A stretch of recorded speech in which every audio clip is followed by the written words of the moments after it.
Hello there, my very good friends. On today's wrestling news, we have details on another backstage fight in AEW. We have the latest update on NXT wrestlers working indie shows.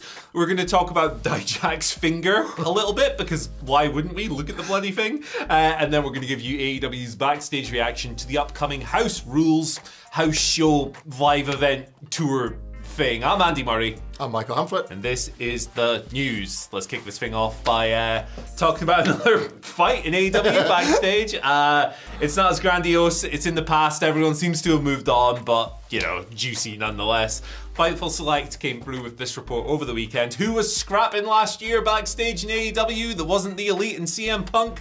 Why, it was Ricky Starks and Swerve Strickland, of course. I was going to say hit me, but in the tone of this, you might have just done it. No, I wouldn't do that. I wouldn't do that. I'm very non-violent, very pacifist, pillow-fisted, soft boy. That's me. Those big hands could kill a man. I could probably take this cane cap out, however. But yeah, they had a bit of a skirmish, is what it's described as here. A scuffle backstage. It was after Double or Nothing 2022 when they were involved in that tag team title match. So there was a bit of a miscommunication in this match. There was a bit where Strickland attacked Starks after, it was unplanned, this bit, after an attempted pinfall. It was at a point where Ricky was supposed to hit his finisher, or go for his finisher on someone, but Swerve was kind of like, he found himself like standing about doing nothing, and instead just standing there. He thought it would be better if he got hit and then got punted out of the ring. He figured that would be more logical, so he improv'd, and he's kind of right. You look like a bit of a div when you sit there and go, what's going on? But obviously it was unplanned, and if you take people by surprise, maybe they're going to be a little bit annoyed or whatever. This did escalate into scuffle status, as the article here notes. After this, actually, there was supposed to be a segment between the two on an episode of Dynamite that ended up being pulled. The good news is, however, that they made peace soon afterwards, and they're totally fine with each other today. So it doesn't really matter long term. Fightful note as well that, interestingly, Starks and Strickland actually talked about this on an episode of the Swerve City podcast. That's Swerve's podcast, funnily enough, that was recorded during the recent Jericho cruise. So that should be fun. That should be interesting. That episode is yet to be released. But yeah, there you go. Big fights. But it was almost a year ago, and everyone's cool. It's probably nicer to hear that from AEW's point of view now than then. Like, this story would have scanned as much worse if we'd heard it right at the time that Thunder Rosa was in the toilet, Eddie Kingston, Sammy Guevara are apart from each other. Elite and the CM Punk is called a fight. I would just refer to it as a beatdown. But like, that was around the time where animal cruelty. Yeah, the locker room felt completely at odds with itself. Yeah. Whereas, like, lifted away from the drama of last summer, it's almost like, oh, we get the ending, and they made friends, and they're doing a podcast together.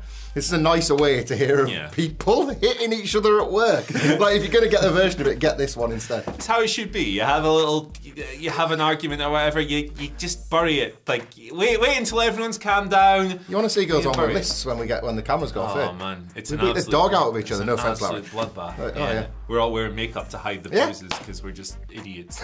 We get stampeded by cows. This guy, like Kane in the background there. Right, we've got the latest update now on NXT wrestlers working the indies. So this was a big talking point of the weekend. I think it was Brian Alvarez reported first. It was just before Vengeance Day, I think. He was like, hey, guess what? NXT talent are going to be able to work select indie shows from now on. And everyone's like, oh, that's good, because these young wrestlers need practice. They need reps. However, Shawn Michaels came out after the show on the press conference and said, no, this is a one-off. Ivy Nile is working for Booker T's Reality of Wrestling. It's no more than that. However, since then, Big Dave Meltzer has come through in the Wrestling Observer Daily Update and noted that while currently, yes, it is restricted to ROW, Reality of Wrestling, Booker T, he's an NXT commentator, it all adds up. Several indie promoters have been told that if it goes well, the door will be open for more things like this. So it's like, this story just keeps bouncing back and forth. It seems to me, right, and this is me reading into it, that maybe the Ivy Nile thing is like a trial run. Yeah. If that works out, hey, we can do this more often. Nonetheless, I think it makes sense. Young wrestlers need practice. You can get practice on the indies. You can't really get that much practice on NXT because it's a very light schedule. There you go. Yeah, it's a good story if it's a good story, isn't it? If we do get more, as you described, better for everyone. It gave me a little bit, if you're going to extend beyond Booker T, it gave me a little bit of a flashback to the idea of Mark Dallas and Jim Smallman waving in the NXT UK crowd and being like, we're all going to work together. WWE historically does not do well. Hopefully it'll be a bit less embarrassing than that was. I don't know if that's possible.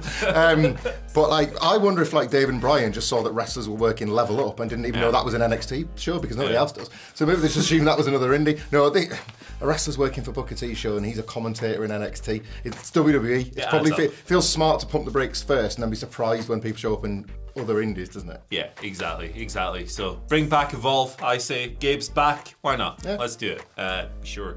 They're making space on the network with the Brit Res, the lifting off, so you know, there you go. There's bandwidth. Make it happen. Proper stuff. Come on, WWE. Papa H, step it up. Dijak, what's his finger up to? Oh, well, he's not scissoring me, daddy no, he really isn't. So yeah, he snapped this thing all over the show. At Vengeance Day. I think the cameras caught it. It was like after Wesley beat him in the opener. It was like bent all over the. You've seen the photos. He posted the image of him middle fingering the camera afterwards, which was very funny. I thought. Fair play. How did he get his jacket on? Get your hand through the thing when you can't. I don't know. He's tougher than me. Put it that way. Wrestlers are a different breed, different gravy. I hate that phrase. It's not broken though. How? I don't know. Look at this bloody thing, right? So he posted that picture of him going bleh, and then he posted the what you call it, the X-ray as well, where it just kind of looked like it maybe a bad dislocation or something. But yeah, it's not broken. That's wild. Shawn Michaels said as much during the press scrum after the show. It's got to be a miracle. It's not broken. We took him, we got an X-ray, and they said it's not broken. I guess what you do is you numb it, you put it back in place, and that's what's happening now. He called it a modern miracle, even though was pretty gnarly looking, so fair play. This isn't a major story or anything, just thought we'd let you know because what a weird thing. Yeah, if you haven't seen it, you kind of have to go look at it if you can cope with body horror, NSFW, all that kind of thing. Shawn Michaels, the man who main evented WrestleMania with a pretty much broken back at like 32 or whatever it was, going like, well, it's numb, we put some ice spray on it, everything will be fine. Like, wrestlers are different people to us. They're not normal humans. Fair play. They're not human beings. No. Sometimes they're cows. All right, AEW house shows. Yeah. You know, this house rules thing was announced last week. They're doing, the first one is in Troy, Ohio on the 18th of March. It's the first time they've properly ran like live events. The exception, of course, would be the House Always Rules, which was in April 2021 and was headlined by The Butcher versus Darby Allin. Nice. Why haven't I been able to see that yet? It's the new Bret Hart, Tom McGee, that house show, isn't it? Yeah, it is. Get the tape out there. It is, but they've had a match before on TV and it was good, but I want to see that one too. I'm greedy, let me see it. What's the backstage reaction to this been? Good, obviously. Of course it's been good. Fightful Select coming through with the report stating that several people within AEW had known something like this was coming for a while. One source indicated that a bunch of wrestlers had actually been pushing for events like this, with another stating that they'd rather get their in-ring reps under the AEW banner rather than for other companies for a multitude of reasons. An AEW talent stated their belief that house rules will be particularly useful to the company's younger, less experienced wrestlers, and they hope for creative matches, this is a quote, creative matches that will help them along in their growth process. And they added as well that those wrestlers theoretically being able to compete in longer matches than they will on Dark will help them a lot as well. Fightful notes, this is quite interesting, that most, if not all, AEW contracts actually have a maximum dates number on them, but the company rarely comes close to hitting those because they haven't done a house show tour, blah, blah, blah, blah, blah. And it is believed too that while these shows will be taped, there's no word on any plans to broadcast them, which is probably how it should be. I think this is universally positive. Young, growing wrestlers need reps, as we've just discussed, and this is a good way of doing it. I love it because I think earnestly, and we so rarely get to say this in wrestling, this is art over commerce. WWE have made it clear that house shows were kind of money losers. Yeah. They've completely uprooted the schedule since the pandemic, since everything returned to normal. AEW have never even gone there, arguably for the same reasons. This is, as you say, for the wrestlers. Obviously, people in areas that might not get Dynamite or Rampage now get to go and see the show, so it's good for the brand, but you can't put a dollar amount on that. You never know if you're going to build a market. What you are going to build is talent. This genuinely feels like product first over just trying to chase money, which when it comes to television time is kind of what they have to do. They don't really make sacrifices in the limited TV hours they've got, where they can do here. So I'm all for it because it doesn't feel like it's a bottom line decision. It feels like it's a betterment of the company overall, and for the wrestlers to like this a lot. And that's the thing. Some of these shows are going to lose money probably, and you'll get dummies on various internet platforms going, oh, look at all these empty seats. Well, that's not the point. It's an untelevised show. It's there to get people reps. So, hey, look forward to some crap discourse, as always, when it comes to pro wrestling in the year of our cane cow, 2023. But we're going to move on to our Twitter questions for the day. I actually got 4. I was feeling a bit greedy this morning. The first one comes from Mark Brightman, who asks, so after the performances by Dijak and Wesley on Saturday, do we think Papa H calls one or both up after WrestleMania? Interesting proposal. Maybe Dijak's happy chilling in NXT for a while after so recently being on the main. Well, T-Bar hadn't appeared for a while, but you know what I mean. What do you think? Call-ups? Dijak got his fingers burnt the last time. That's the last thing he needs right now. Poor guy. But I can actually see, I don't think that's that far wide of the mark with Dijak, you know.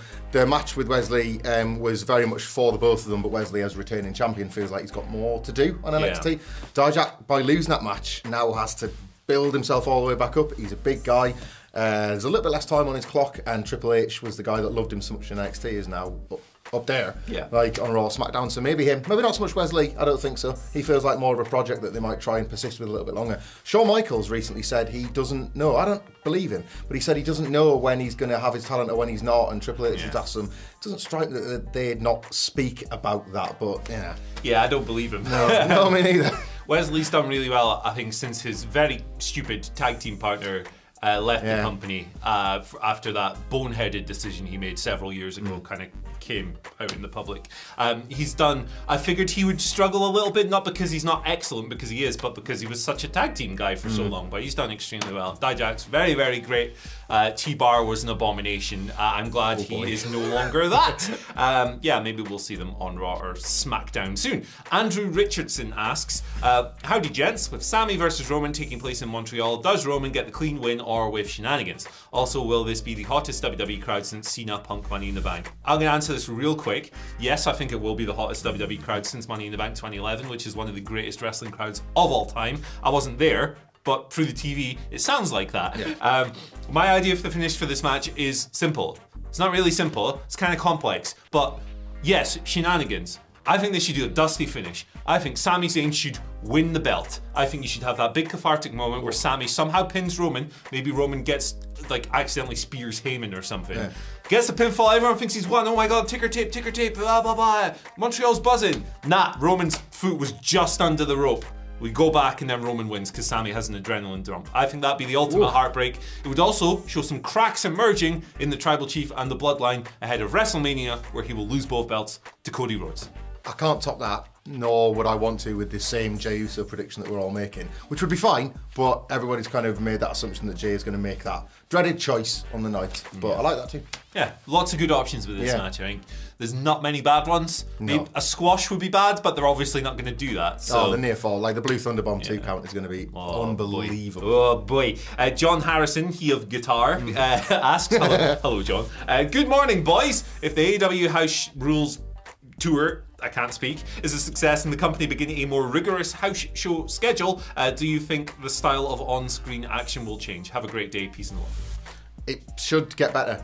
By rights, not to simplify these things, but everyone should improve. Wrestlers will learn things, they'll try things. WWE used to run their pay-per-view main events like dark at house shows, so wrestlers get to work stuff out without it feeling practiced, I suppose. So yes, but I mean, last week's Dynamite was earning raves for the amount of like 4-star plus matches it had. Like Dynamite always shoots for the stars with its quality of in-ring, even if it doesn't literally make it. Shoots for the stars. Indeed. So, you know, like I just think that whatever we've got now, if it can be improved upon, these house shows will find their way. Yeah. No bad things. Yeah, exactly. Like, I love people like Powerhouse Hobbs. Like, I think he's great. I think he's awesome. But like, you can't tell me that a wrestler in his position would not benefit from working 2 or 3 times more a week.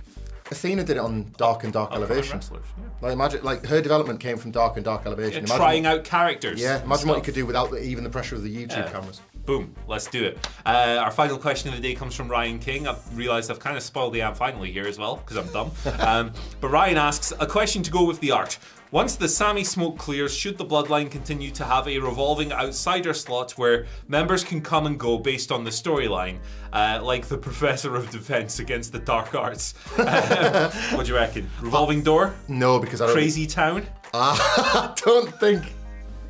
Oh man, one day I'll show you my butterfly. That's it. No, there should be no smoke clearing because I think the Bloodline will burn to a cinder. I think we might have Solo Sikoa as Roman Reigns heavy as a remaining thing if and when Roman's around. I don't think there's going to be a Bloodline within 6 months. I think the whole empire that Roman has built was based on the fact that he held these belts, and as a result he held all of his own family captive in that group. When he loses those, everything else erodes away. I totally agree. But who do you think is the dumbest person they could put in the Bloodline as the outsider? What would be the funniest? Kane?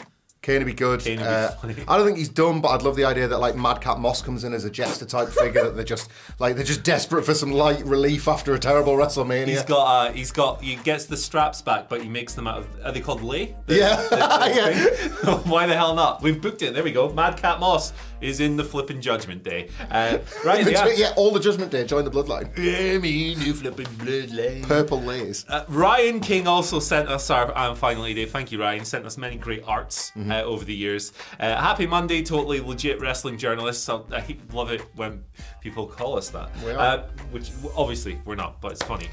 Here's some new art to get your week started right. It's Sammy and Kevin on the rides to WrestleMania in a little cart. I thought this was E.T. for a second, and then I noticed it's a cart, not a bike. That's Dean Ambrose's little red wagon, isn't it? Where he used to keep his weapons in it. It's the Mitch's chariot, I believe. Man, Dean Ambrose was something, but John Moxley's good. Yeah, that's awesome. That's brilliant. Ryan's extremely talented, makes some great art. Check him out on Twitter, @RyanKingArt. Thank you, everybody, for tuning in, putting up with our nonsense once again. I've been Andy Murray. He's been, what's your name? Michael... Sidgwick. That's right.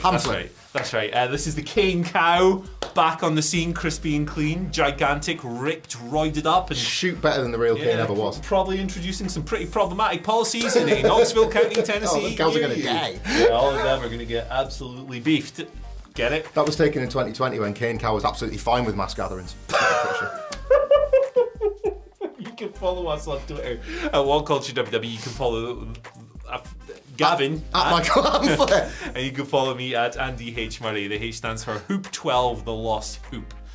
Bye.